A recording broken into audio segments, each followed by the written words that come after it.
So what is up guys, Killerkev today back with a brand new episode of 5 new console mods to hit the Bethesda.net website. This is going to be episode 41 within my series, but without further ado guys, let's just jump straight into the video. For our first spot in this video and the thumbnail taker is going to be the Gotha Armor. This is done by Lagri, probably one of my favourite mod authors within the community. And this mod adds a brand new set of armor to do with the game. It's pretty damn nice. It was the thumbnail taker for this particular video. It adds the armor, the boots, the gloves, helmets, and the two-handed axe that comes with this. You will need to kill the NPC boss that's located within Gotha itself, and that is a new map marker to do with the game as well. You need to go there. I think pretty sure you can walk there or fast travel there. I'm not too sure. For me, I actually had to walk there from a nearby settlement to unlock the map marker. If you're struggling to find out where it is and you couldn't get it from the video, he's actually linked it to do with the Bethesda.net website as well, just on the gallery. That is the pictures to do within the background. Pretty nice set of armor. It looks really goddamn clean and crispy. Definitely a heavy contender for personally one of my top 5s for the end of the week, which we do on Sunday. The lore for this one is far in the north there lives a warrior feared by many. He has killed thousands of warriors only to return to his keep. He calls himself, and when he finds himself in peace, he will stand up and kill thousands again. I'm not too sure why that lore is in there, just because as soon as I met the NPC, he was standing there having a little mine within a cave. Not too sure if that is his home or his keep, but it was a little bit strange to see that NPC within there. Pretty unnoticeable. I wouldn't provoke this one. It might be a little bit of a challenge, but for me, I actually used quite a few tactics to do this, mainly sneak and a few different other god weapons to kill the NPC. So be warned when you do go and challenge this absolute legendary warrior. For the next spot in this video is going to be the Stormborn Dress. This creates a craftable and wearable dress that is both clothing and armor that can both be made within the smithing, and also both be tampered and worn with any other particular pieces of armor.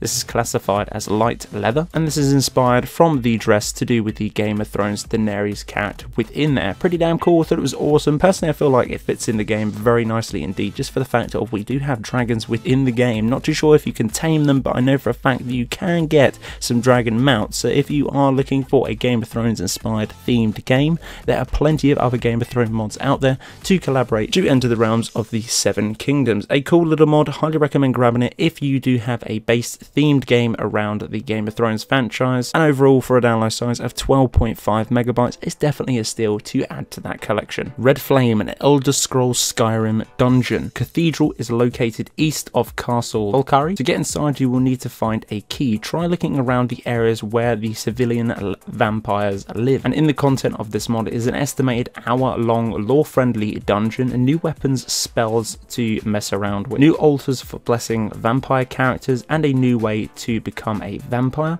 new food cooking recipes for the vampire character. Pour a bottle of blood beer at the brewer of making the head cheese. New things to read, a awesome dragon, and a few different other Easter eggs to do with this mod. An absolutely huge dungeon, that's for sure. Obviously not going to show you everything to do with this mod on this small video, but I highly recommend grabbing this one, as it's going to be a low download size for a massive content mod of 32.5 megabytes. Definitely worth steal guys if you are looking for something to do. Personally, if this is a little bit fleshed out slightly more, I would actually classify it as a new DLC. For the partner on spot in this video is going to be Glimma, the Berserker follower. This follower is absolutely insane. The pathing and the scripts on this are so unique to any other follower to do with the game. And what I mean by some new scripts within this character is actually a smart follower slash NPC. She actually is very good in combat. She will switch between the bow and the sword depending on the outcome of the battle. There's a customization system to do with this, triggered by one of the dialogue options for reading the Glimma's diary, which can be traded off Glimma or crafted at a tanning rack.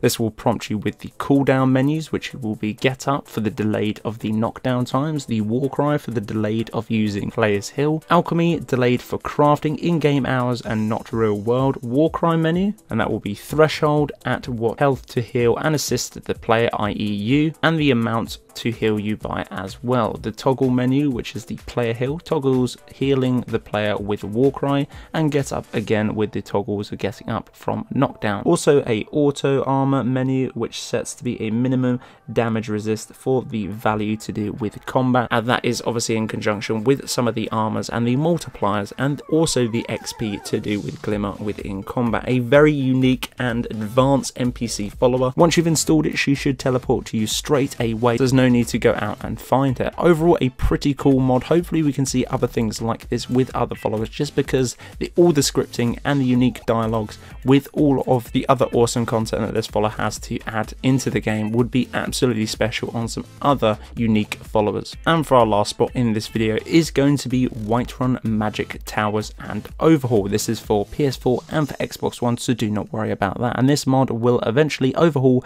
the whole of Whiterun to a magic themed area to fit into the better lore to do with Skyrim. Adds a beautiful mage tower to Whiterun as such far, decorated with dragon skulls and a magical spire. Replaces Breeze Home. It is only exterior at the moment. The interior will be made as the mod author has released this one, which is, I believe, this week's. Obviously, if you're looking for a working progress, then this definitely is going to be a mod which will change the whole outlook to your Whiterun experience. Also, this will act as a player home. Eventually, it will be a place to learn magic and train, with also a few different quests added to this too. If you like this one, the mod author definitely recommends you favouring it and keeping an eye out on this one too, just because there will be a lot of things added within this mod. Work in progress, and let me tell you, so far it looks pretty damn cool, and I cannot wait to see what else will be added to this mod. Definitely worth a steal and a try for a extremely low download size of 91.4 kilobytes. So guys, that's it for this episode. This has been episode 41 within my series. Hopefully guys did enjoy. If you did, hit me up with a like and a comment. If you're new around here too, click that subscribe button and ding dong that bell to get daily notifications for every single time I upload onto the channel. But until the next one guys, Killerkev here, and Killerkev out.